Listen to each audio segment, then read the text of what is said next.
video will show you how to create your own surrealist manipulated composite image. And as a reminder, when we are doing manipulation, that means that we are taking different pieces of images or photos or designs and putting them together into a new image. So essentially, you're taking pieces of other people's work and you're putting it together to create a surrealist work. And when we talk about surrealism, just to kind of recap what that means, we are looking for things that are strange, fantastical, maybe the use of juxtaposition, things that don't really make sense. And so when we're doing surrealism in digital art, you are going to be able to use other people's images to create your own original surrealist work. So lots of ideas here. You can Google surrealist digital art and find lots of cool examples of those. So the first place that I like to start is Pixabay, because the rule is for this assignment, you are not allowed to use Google Images. You can use your own images. So if you have your own photos, that's great. That's actually encouraged. If you have your own, go for it, use those. But if you don't, you are going to use Pixabay, which is where you can find royalty-free images, legal images that you can use to manipulate and change and make your own work. So anyone who uploads stuff to Pixabay knows that other people will most likely be downloading it and using it. So the first thing I'm going to look for is just some kind of landscape. I'm just going to do kind of a cool, surreal landscape. And I'm going to look for just something that sticks out. I'd like something where I could erase the sky maybe. So I'll kind of go in and see what I can find. Now, all of these images are free to use and you can download them. Just be aware that at the top, this little line here is usually where they keep their sponsors, their sponsored images. So this is where, like, if you click on it, it'll take you to a different website. They'll ask you to pay for it. All the other images below here where it says royalty free are all free images. And when you find something you like, I'll just click on this one for now. When you find something you like, you're going to click on it and then you can press the download button. So don't right click and save because that's not going to work. We're actually going to click on the download button. You can choose what size. I'll just stick with this size for now. And then we'll press download. And now it has gone to my downloads and I can open this in Photoshop. So now I'm going to go to Photoshop. I'll exit out of that. I'm going to say open, or you could say file open. I'll find that image and then I'll double click on it and I'm going to open up this image. It's kind of my background starter layer. Now I know I want to erase the sky, but I want to replace the sky with something that's kind of fantastical. And my first thought was some kind of space scene or maybe like stars or something. So I'm just going to type in galaxy and see what I can find on Pixabay. The other thing with searching on Pixabay is you can search for different types of images. So if I search galaxy and then photos, it's going to give me all different photos. Now if I search for illustrations, I'll get something a little different. You get more like actual art, so things that people have drawn, digitally or not digitally. And then vectors, which are going to be more things like clip art or patterns, backgrounds. They tend to be fairly high quality. You're not going to have to deal with a whole lot of graininess. So you can kind of decide what you're looking for. That's kind of cool. I like that one. I don't know how that would look in the background, but it's interesting. You know what? Let's click on it. Let's try it. Click on the skull design. That's cool. The cool thing about Pixabay too is that it does give you the artist as well as how many views this image has had and downloads and everything. It talks about the artist here. You can follow the artist and save it and a lot of cool stuff. So it says free for use under the Pixabay content license. If you are interested in looking at that content license, you certainly can use content for free without having to attribute, modify, or adapt content into new work. And then these are all of the rules for what you can't do. So you can't use it immorally or illegally.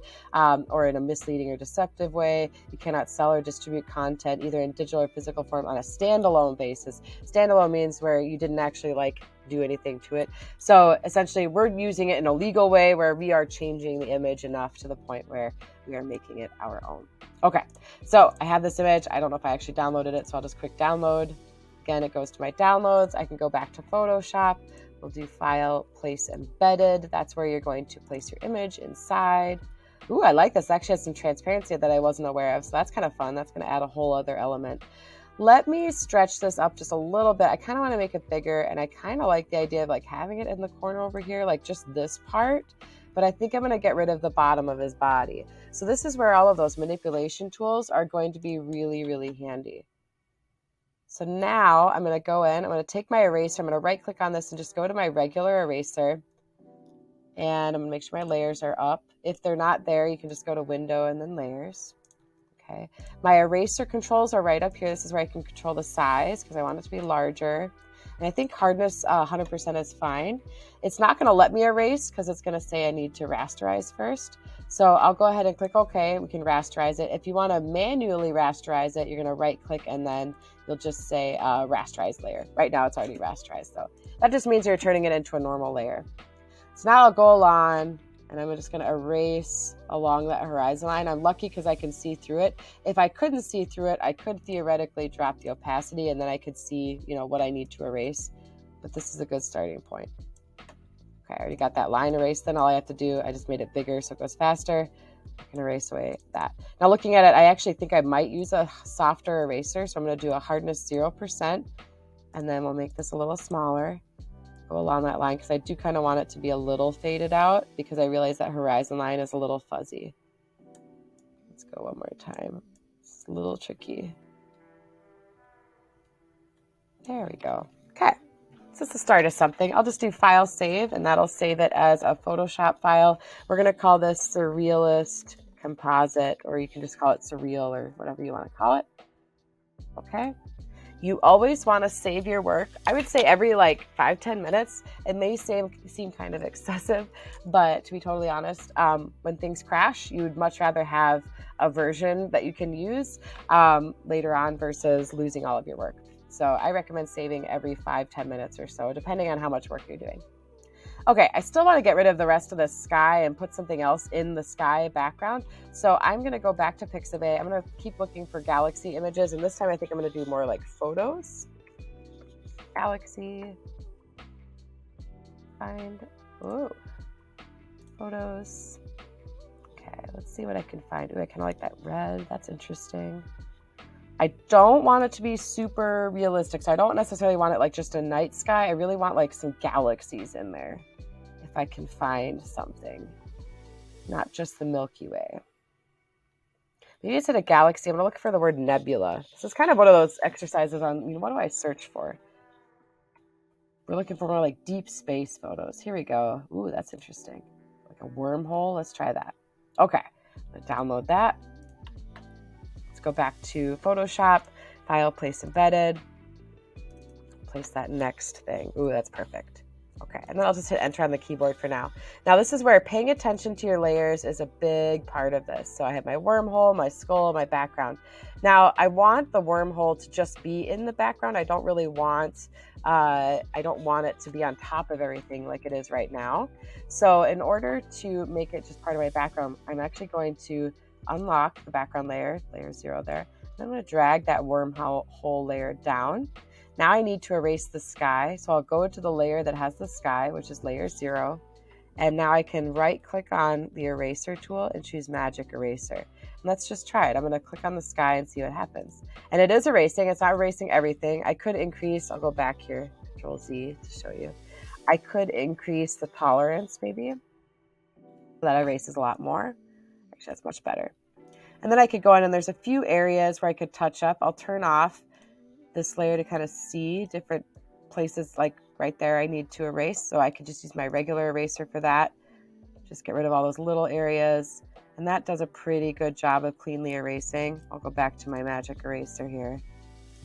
Going in, erasing what I can. If it ever erases too much though, you probably want to lower that tolerance.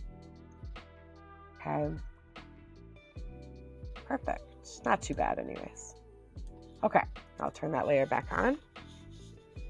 All right, so not bad. This is definitely looking more surreal. I kind of want to see if I could duplicate this cool star pattern onto this pattern. So I think I'm going to use the clone stamp for that.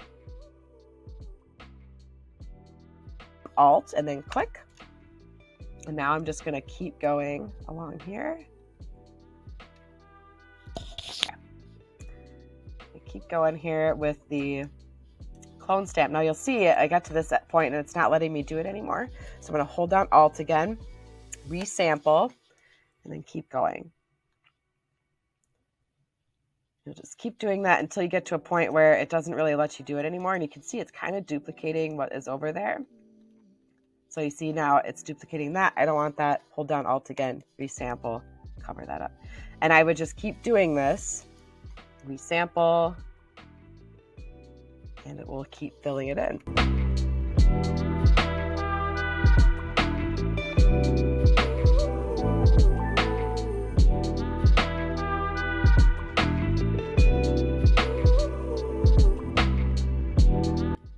There we go.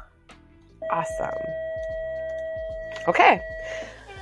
So that at least gets you started. And then if I wanted to add something else, again, I do File, Place, Embedded. I can play around with colors. Like right now, it doesn't really look like these belong necessarily. So I'm going to go into layer 0. I want to change the colors of the railroad tracks and the grass. So we're going to do image adjustments, hue saturation. And I'm definitely looking for more like purpley blue tones, maybe. Let's see. Ooh, yeah. Like it's like an alien landscape or something. Like that deep blue. I might adjust the saturation, yeah, maybe a little something like that. I'll darken it a little bit because I want it to be more like it's nighttime. That's cool. I like that a lot. And that's just like part 1 here. I'm showing you some of the basics you can do. So we used the clone stamp. We used the eraser tool, the magic eraser. I used my move tool to move things around. You can cut things out as well. So let's say I just wanted to cut out the skeleton, I could use the lasso tool. So we're using all these tools that we've already used, just in maybe some new ways. So it's a lot of fun. I highly recommend just playing around with all of the different tools here. All of these are more than welcome for the manipulation side of things, but just remember that you need 4 images. So right now I'm using 3. I feel like it definitely needs something else in the foreground because it's just kind of empty. I could add more than 4, but you need at least 4 different images or components to this assignment. So go ahead and get started. If you need any help, of course, always ask for help. I will do a part 2 video to show you some more things that you can do to enhance your manipulation and take it even further to make it look even more professional. All right, enjoy.